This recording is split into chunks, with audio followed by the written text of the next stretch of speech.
a frequently asked questions video because I get asked questions a lot. Yeah, I get asked on like blogs, sometimes YouTube, mostly real life, all of these questions, so I thought I would address them in regards to hair coloring.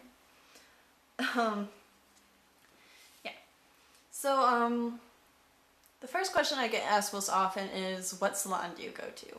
And I don't go to a salon. I do everything myself. It's not for like any snobbery reasons, like, oh, I'm too good for a salon.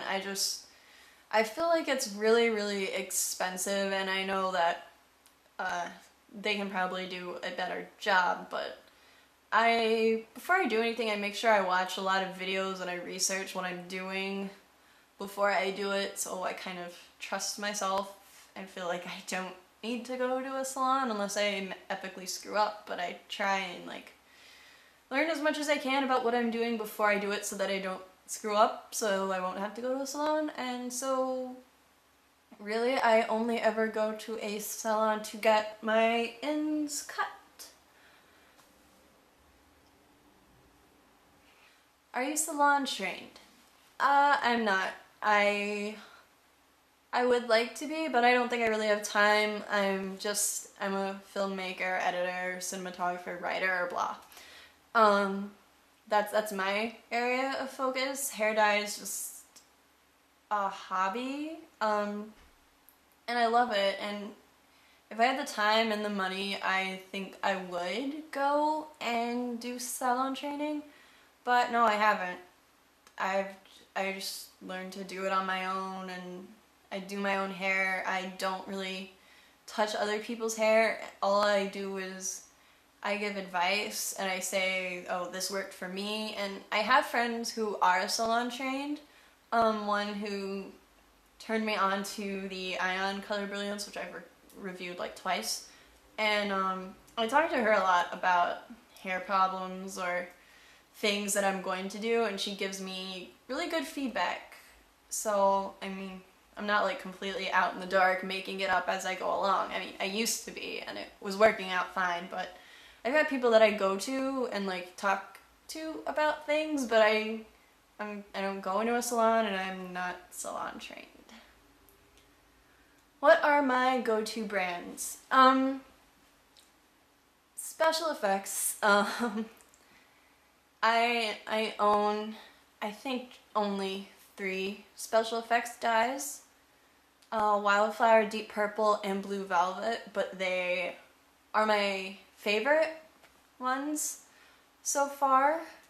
And they have like, they've given me the best results. I do use a lot of Manic Panic, but, well, I say a lot, I use one color by Manic Panic and it washes out really fast. Well, now I have some more that I'm going to be reviewing soon, so I'll let you know how those go. But in my experience, the longest lasting ones that I own and have used are special effects hair dyes.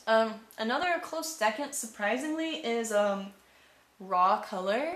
I have Twisted Teal, which is I use for the end of this, and I have it in my hair every now and then.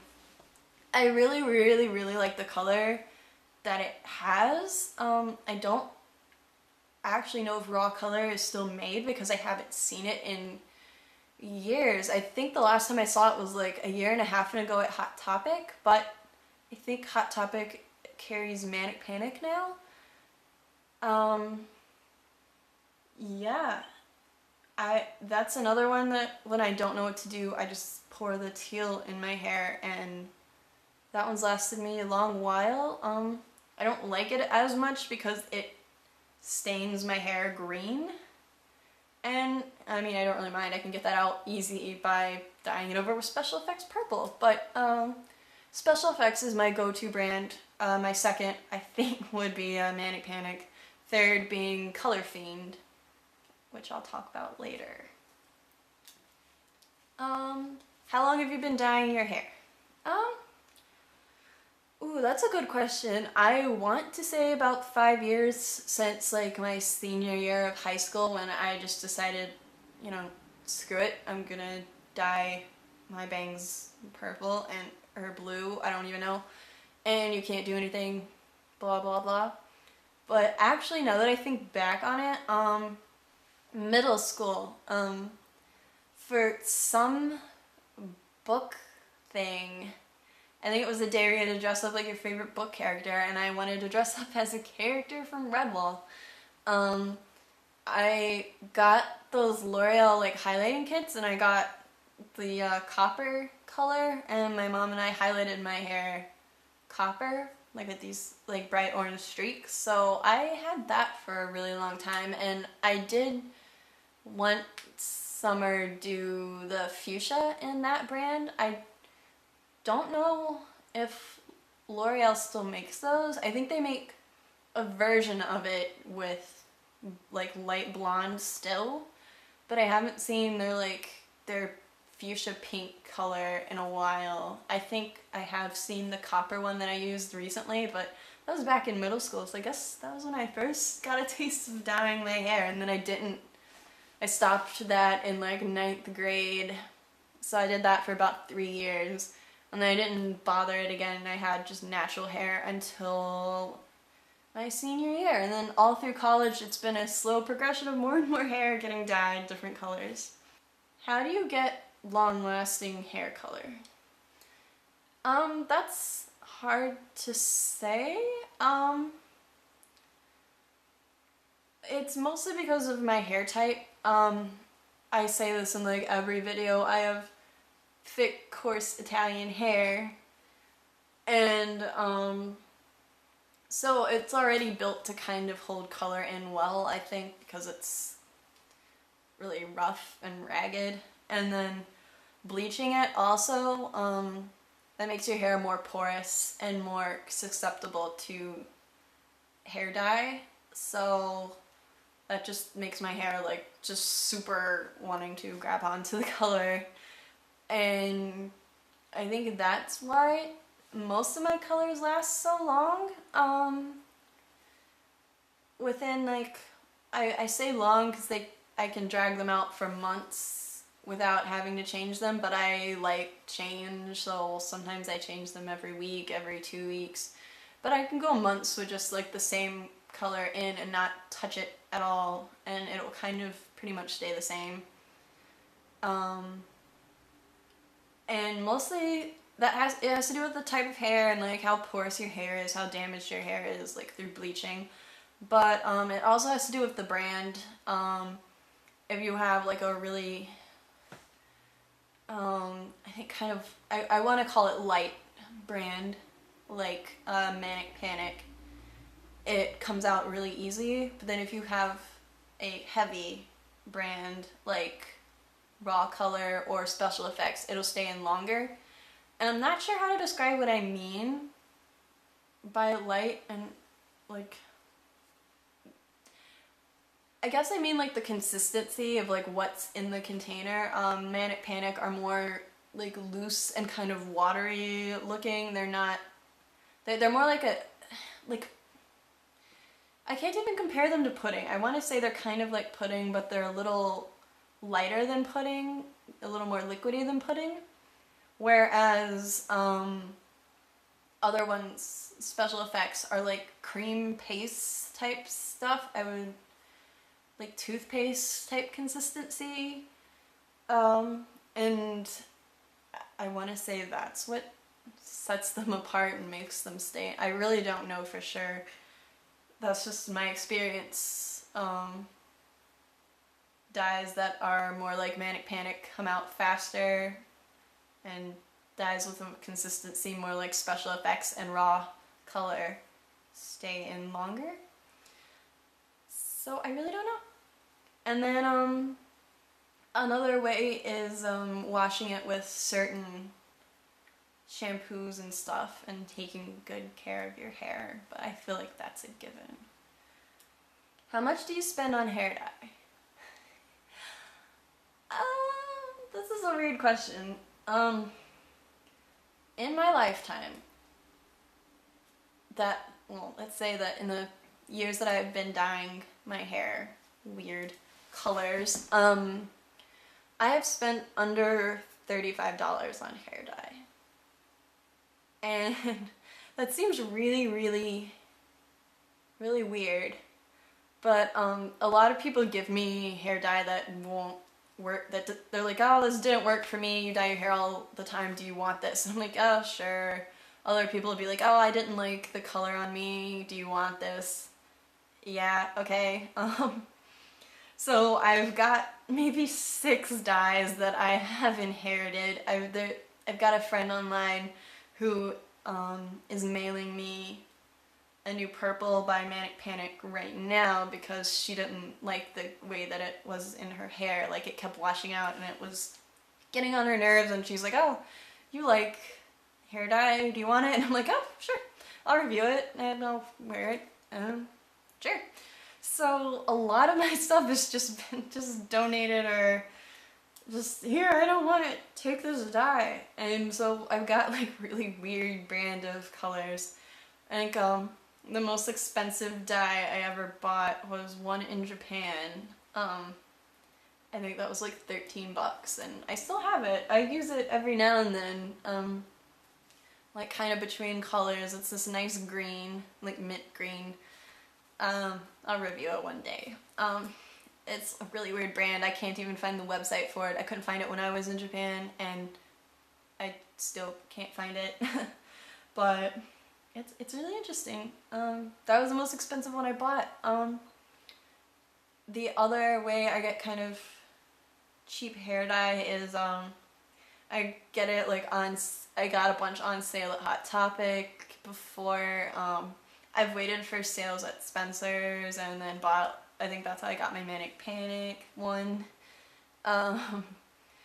Amazon, I'll find wholesalers that are like, oh, we've overstocked on too much of this dye, so get it for like, get this and the bleaching stuff for $9.99. So of course I do it, and so I really have not spent that much on hair dye. I have a ton, and I use a ton, and I rarely have to buy new bottles, because I like mix it with conditioner, and that's how, yeah, I keep using it a lot. But yeah, what supplies do you use? I don't use that many. I use 2 pairs of rubber gloves because I'm lazy and I don't like buying rubber gloves. But I have one that I use for pink and red, orange colors, and then I have one I use for blues and greens and purples, aka most of my color.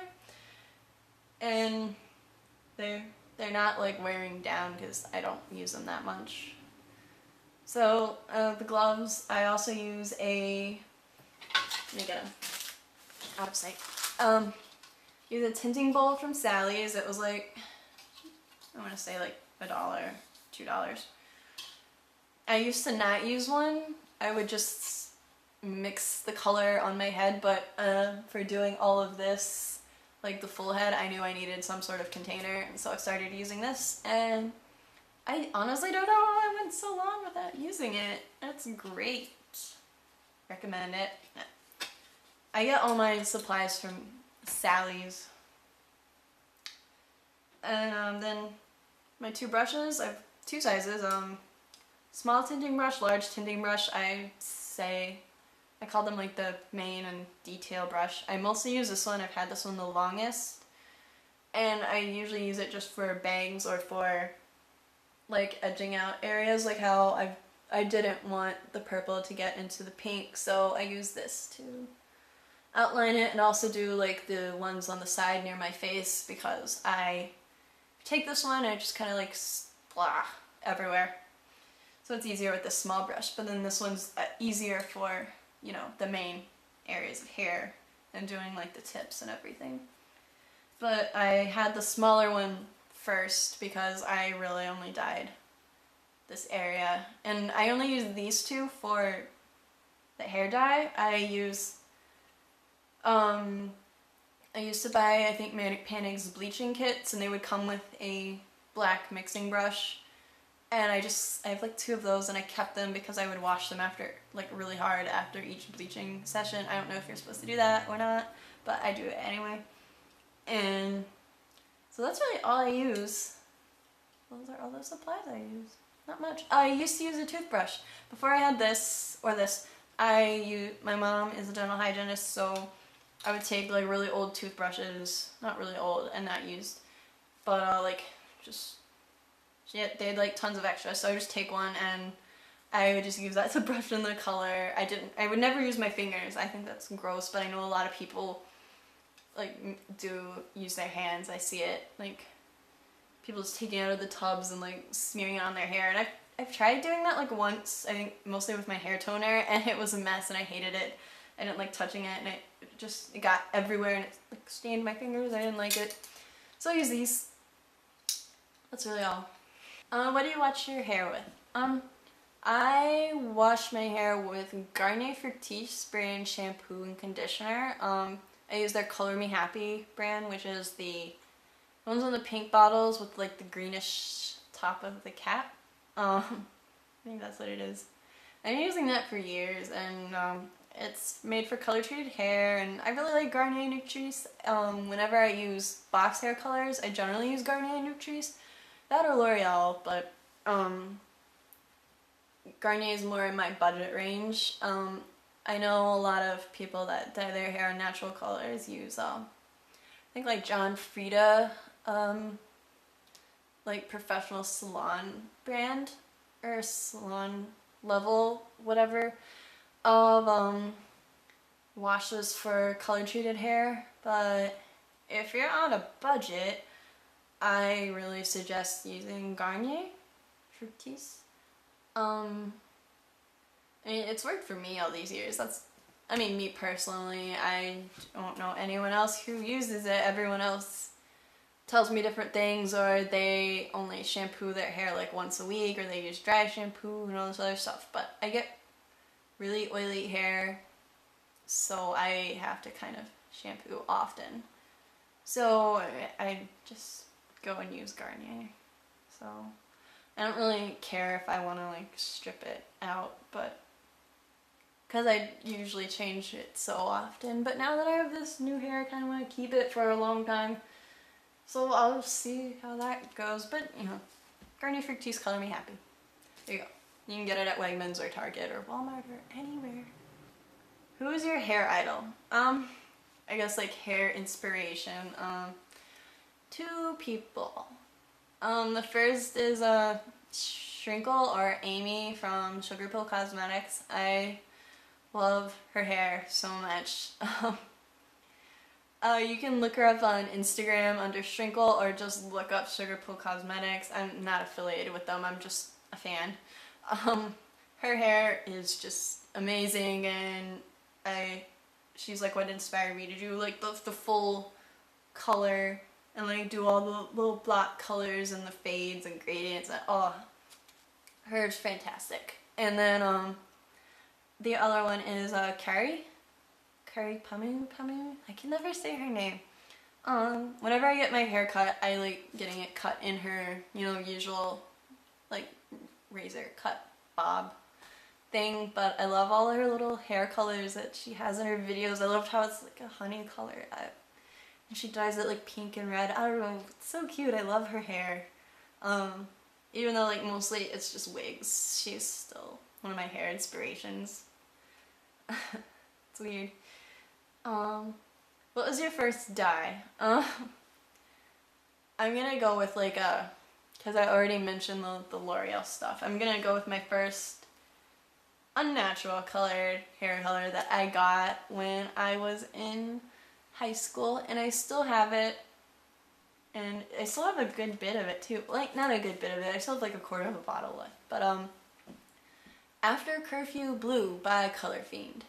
I don't think they make Color Fiend anymore. This was back when Hot Topic carried it, and I think only Hot Topic carried it. And it was the first one I ever had, and first it was just a small section like on the side that I would dye blue, and I did the underside of my bangs, and then it progressed and I bought more and more colors but that one always lasted several weeks.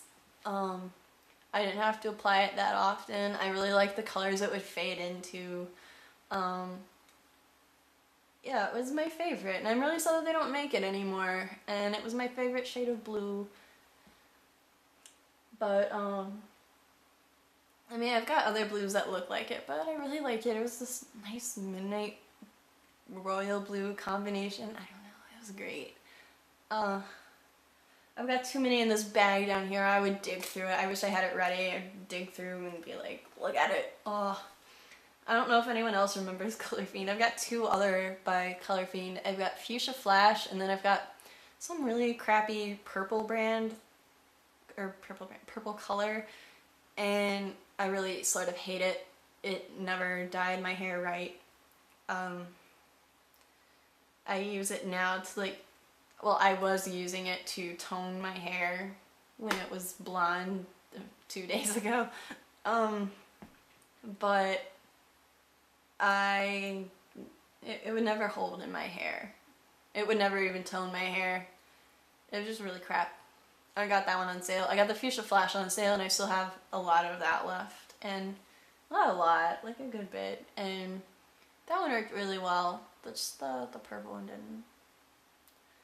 But, yeah. After Curfew, Blue by Color Fiend. How I miss you. You know I still have you. I just don't use it because I want to save it and I don't want to ever run out, but I know I'm going to someday. I'm just sentimental. So those were the top 10 questions I am asked online or in real life. I get asked the first ones most often. The other ones are ones I'm just kind of asked in passing along with the other questions. And that's really all. I guess if you have more questions, feel free to message me in any way you see fit. Yep, I'm gonna be doing more dye reviews soon. I don't know which ones. I might do the hot pink soon, and I've got another red color, but I have to try it. I'm getting another purple, and I have to try it. And I have to see which of the ones on my hair right now I've actually reviewed on YouTube and which ones I haven't, and then I'll go and I'll make some for those in regards to this whole biz. And I'm posting a how-to video for this Skittles hair, as my friend dubbed it. So that's really it. Yeah. I guess another question I'm asked is why I call everything badly lit, and that's because, like, at this crappy lighting.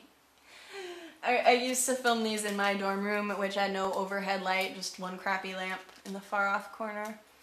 And now I'm in a better lit apartment area, but it's still only got one central light, and it's really big and glaring right up there. And so it's like unevenly lighting half of my face, and the other half is sadly in shadow. And I've tried other places in the house, like wandering around, trying to like get a good lighting. Like even my pictures for this hair are pretty crap. I have to take them in like the daylight, go outside in the natural lighting or something and take them. The photos. So that's why it's badly lit. 'Cause it is.